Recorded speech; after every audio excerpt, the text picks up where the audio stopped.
Hello everyone, I'm Naveen Rai from Hello Study Global. Today we have with us Tiyasha Saha, who is currently a student at IIM Ahmedabad. Tiyasha worked with us and we are fortunate to have her with us in this interview. And in this interview, in this interaction, we'll try to learn from her experiences, majorly about her experience of tackling the IIM Ahmedabad interview. How did she make through? So welcome, Tiyasha. Hello, how are you? Hi, thank you for having me. I'm doing good. Thank you for asking. How are you doing? Wonderful, wonderful. Thank you. So, Tiyasha, why don't you begin with an introduction about yourself? Right. So I'm from Delhi. I'm actually a Bengali, but I've been born and brought up in Delhi. And I did all my academic journey in Delhi itself. So my schooling was in Gurgaon, and then I went on to study English literature. My undergraduation major was English literature at Delhi University, Gargi College. Post that, I had actually planned on going in proper academia, so masters and a PhD after that. But I did a lot of research and I realized that maybe that wasn't my cup of tea, and I was more inclined to another aspect to literature. And in the past 2, 3 years also, I had been freelancing and interning. So I did freelance with you as well, uh, some years back. So yeah, post that, I decided to go ahead with a business school to get a more holistic idea of what it feels like to be in a business arena. And I'm currently studying at IIM Ahmedabad, so I'm a first year major here. Wonderful. So, Tiyasha, IIM Ahmedabad is dream of millions of students. So, the application process is also equally competitive. So, what all challenges did you face in the process of preparation, and how did you prepare yourself to get through the IIM Ahmedabad rigorous process? Okay, so the process itself is very streamlined. There's nothing to worry about the process because it's very straight, linear, and there's not much ways to branch at it. So the process begins with applying for CAT, and that list itself has the list of all 20 IIMs, current IIMs, and the courses that they offer. So any prospective student can choose the courses that they want, whichever IIMs they are inclined towards. Post that comes the CAT process, and after that comes the interview process, the application round.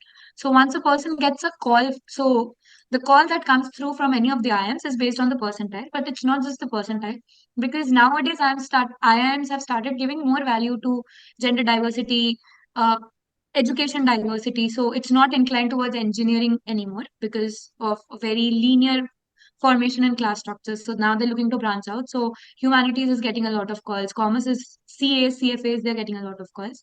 So that happens. So once the call comes in from the institutes, they give like a couple of days, 7 days I think, to fill in the application. So the application here is decently straightforward. It has all the academic background of the student and then the profile. So the profile can be an uploading of your CV, and in some places they have divided it into certain parts. And outside of that, if there are any professional certifications that a person has done, that is given added value. Like CFAs are very highly ranked. Outside of that, the work experience part is also important. For example, I am Bangalore, hardly ever sends call if somebody does not have work experience. Either you have a very high CAT percentile, otherwise you don't get a call if you don't have a work experience. It's usually how that works. A is more flexible that way. Ahmedabad is much more flexible that way. And post that comes the interview. So once the application is done, there is no selection based on the application. It's just a formality.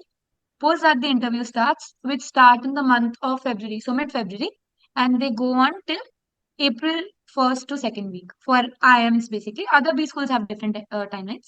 So this is how it works. And there are 4 areas that they do it in. So based out of their own city and other places. So a student will be given a date. And another part component of the interview round is the WAT, writing ability test. So this has been recently introduced post-COVID because GD round could not be held online. That was becoming very chaotic. So they moved to a writing ability test, which basically does not judge a person's writing flair, but their analysis. So they'll give a question and one has to write an analysis for that.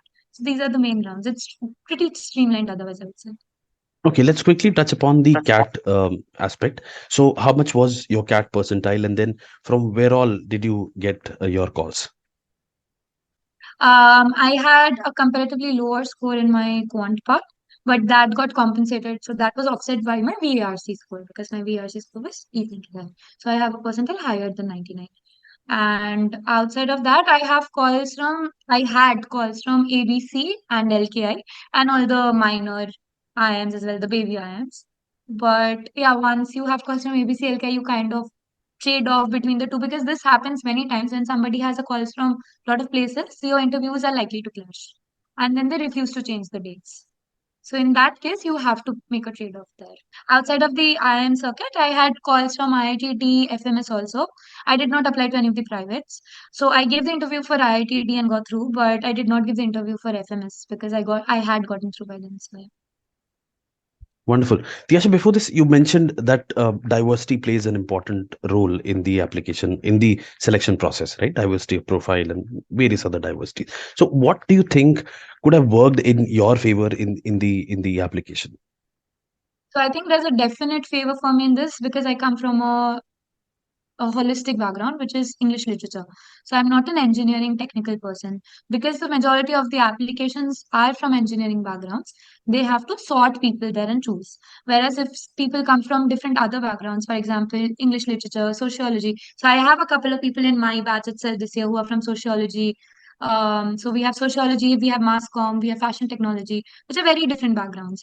And then you have CA, CFA. So CA, CFA get a lot of extra points that is hardly ever offset by any other point. But yeah, so CACFAs will have an added advantage there. For me, I think English literature worked in my favor. That otherwise, it's actually very difficult to get calls below 99.9, 99.8. It becomes harder. But with diversity, you can get call at 95, 96 also because they respect your opinions. So that Wonderful. works in your favor. And also because of the gender ratio, there's a huge disparity. Despite giving gender diversity points right now, there's a huge disparity in my class also, current class also. So they give, so not all the institutes do this, but some institutes will give you gender diversity benefits as well. All right. Now, Tiyasha, IIMs are known for their tricky interviews. Now, how was your experience, and if you could share, some of the questions that were asked to you, and what was your response to those questions? Okay, so I could begin off with Ahmedabad itself because Ahmedabad had a major impact on me. So Ahmedabad was not my first IIM interview, it's my third IIM interview. I was done with Lucknow and Kozhikode before that. So by then I was sure I had the grooves and drills of it right. And then I entered, and then they didn't even let me sit and started with the questions. And it's nothing. So some people are lucky they get questions like tell us about yourself. I was somehow unlucky. So the first question they put across to me was a maths question, and I don't come from a maths background. They gave me a 12th grade BSc level maths question or differentiation question, offered me a pen and a paper, and asked me to do it. I did not even lift the pen. I clearly stated, I don't know. I cannot sit here and suddenly know how to do this. So then they asked me, are you from a non-maths background? And I said yes. So the next question automatically was, how will you manage it in class? And then you have to take an optimistic take there that obviously if we have done maths at one point in time, we will pick it up later. But the rest of the interview was actually very conversational driven. And so the education part was very limited. They asked me about literature a little bit and my opinions first. They would hardly ask any textbook questions. For Ahmedabad, they hardly asked any textbook questions. But then they moved on to very specific questions from the world of business that I had inhabited. So while I was freelancing, I was also freelancing in content marketing, advertising, and copywriting. So they gave me a book itself to read in the interview and then asked me my opinions on that, which was on advertising, which requires a lot of courage at that point in time because two people are staring at you and you're reading and you know you're in an interview. So you're being judged for how you react to it. So that was a major part of the conversation. But I think that was the part that clicked for me. That conversational part became very good for me because they were asking me about my ideas and opinions and how that would work in current trends. Then from there, they asked a couple of general knowledge questions about, well, like, not general knowledge per se, but more like current affairs questions. Why is Sri Lanka's economy so messy at the moment? Or how can India help Sri Lanka come out of the state and all of that? So, and how businesses would be affected by it. So that was one. Budget was a major topic. So usually, around February, expecting questions around budget is normal. They will ask you questions about budget and what is your take on it? Will it have a long-term impact? All of that. So outside of that, Ahmedabad had a lot of personal questions so that they could gauge me as an individual, which needed on-spot thinking, coming up with creative solutions to one question itself. So multiple solutions to one question. And they kept pushing you. They were pushing you to find answers. If you were getting stuck at one point, they would find an avenue for you to think on. And then they'll usually end it by, "Do you have any questions for us?" It is important that the question you ask has some relevance. Asking questions like, "Do we get leaves does not credit you as a good candidate. So that some interviews go very long. For example, my Ahmedabad was almost 55 minutes long, whereas some interviews are very short. My Lucknow interview was 15 minutes short, and that was a very straight interview. So Lucknow asked me questions about the research that I had done, my past experiences, and a couple of maths and economics questions. So maths and economics are two areas, subject areas that they would usually cover in most of the interviews. Outside of that, your personal background, and if by any luck they are from your personal background, they are likely to ask you very strong questions there. So that's most of it. But yeah, interviews can be very, very vastly ranging, because for one of my interviews, I still remember they gave me a Shakespeare's poem to read in an interview and analyze it on spot. And then that poem was on love. So they asked me my take on what love means as a concept. So this is hardly a concrete concept to ask in an interview for a business school, no less. But then that was how the entire conversation went. Okay, so were there moments when you kind of got stumped, or the question was very unexpected, and you were like, oh my god, how do I get out of this? So yeah, there were many times. So for every interview, I think there was one time where I hit the wall where this happened. At this point in time, it's important that you ask for time, even if it's for a minute, they understand it. And so more often than not, that is what I did. I would say that, can I take a minute to think about it? Then just blot out whatever was coming into my mind. So that makes them realize that you're not taking impulsive decisions. You were not hasty about it just to get out of the situation. And it's also important to not break emotionally. So some people will show it on their face, and the point here is that because the interviewer can see that you're breaking, they might force you and push you more towards the wall. So it works against you. So it does not necessarily it does not necessarily help them gauge you as a candidate, but it helps them see where your breaking point is. And it's not advisable to let them see what your breaking point is. They will keep pushing you to it and keep asking you stronger and harder questions for which you'll never have a comeback. So it's important that you ask for a minute's time. They understand. Sometimes they'll give you questions like, if you were in a hotel, how many rooms does the hotel have? There is no answer to this question. So in these questions, what matters is that you give a logic. So to come up with a logic, you would need a minute's time to think. You can't come up with a logic on the spot in a second. If you come up with a logic on the spot in a second, that's great. Then it's important that you give it right up. But otherwise, it's okay to ask for a minute and take your time and figure out the answer. So one very good strategy that you incorporated, you said that the moment you entered, you were asked a maths question, right? You were asked to solve a differential equation. Now I assume that they had your profile with them, and despite knowing that you come from a non-maths background, they asked you the maths question nevertheless. I think the a very good strategy that you followed is that you did not engage in that question. You quickly took that decision, and that is something that they are looking into in the potential managers, that they are able to take that decision. Now, a lot of students, I think, would succumb to that pressure and would engage in a question which is out of their domain, and unnecessarily waste their time, and kind of bring upon the pressure onto them. So what is your take? There were such moments in different interviews. Yeah, so they could very clearly see my profile. And I could see that they could see my profile. So they obviously knew that I could not have solved the question. So you're right about the point where I did not want to engage with it, because there's no point of baselessly wasting my time and their time. It comes across as somebody who is not sure of their step and is trying to figure it out. So my way of figuring it out was saying, after not being able to solve the question, that should the need arise, I will of course learn it. It is not to say that just because I don't know it, that will be an exhaustive statement and I will never, spend time on learning it. So they appreciate that also, that you're showing optimism and the hope that you will actually take on challenges and learn new things. Because every or corporation or organization that you work with, you will face new challenges that you've never encountered. So that would need a whole new learning experience. So having that tenacity to want to learn after a particular amount of years that you've spent in any organization, that requires strength and courage, I think. And also another thing that it shows is that it was not impulsive. I could have accepted the question and started doing it and done random jumbles on the page, which would have reflected even badly than how it did if I did not know the answer. So it was not impulsive. So, but it was decisive. So that's two contrary parts to one statement, one with a negative and one with a positive.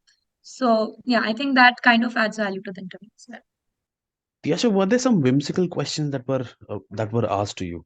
And what were your responses to those questions? Right. So, given that I come from a creative background, I was expecting quite a lot of frantic, eccentric questions. So, off the top of my head, I can recollect like two or three of them. So, one question was, if there's a water bottle, so there was a water bottle on our table, how would you propose to the water bottle? Or there was this one thing where currently in the market, iPhone is trying to relaunch its flagship model. So the first model that came out ever of iPhone, again at a price higher than its current model. So what could be a possible cause of this, and why do industries or firms per se do this? So what could be a possible reason of that?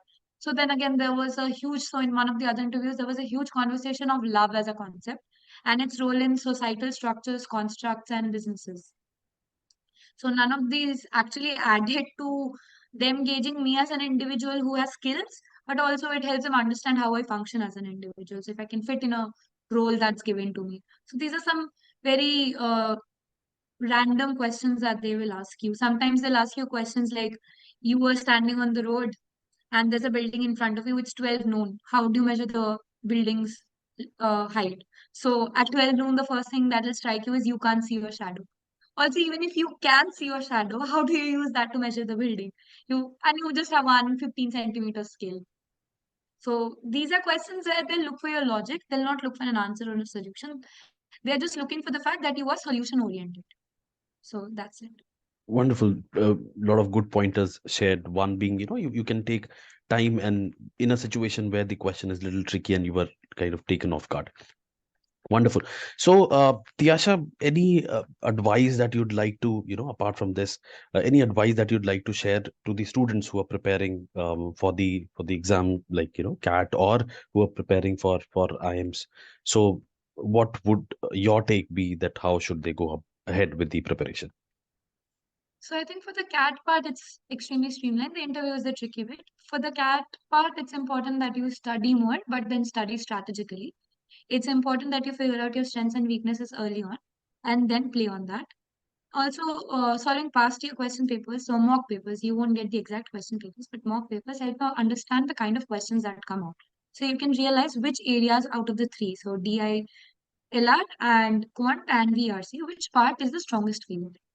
So if something is strong and you think you can use it to offset any of the other two parts, then it's important that you do that. It does not necessarily mean that you have to bring all three to the same table. But that is, of course, all individualistic driven. In the same way, the interviews I think are more personalized. No one formula works for everyone. One formula did not work for me for all my interviews. So for different individuals, that will never work. That will never hold true. So for that, it is important once you've given one interview at least.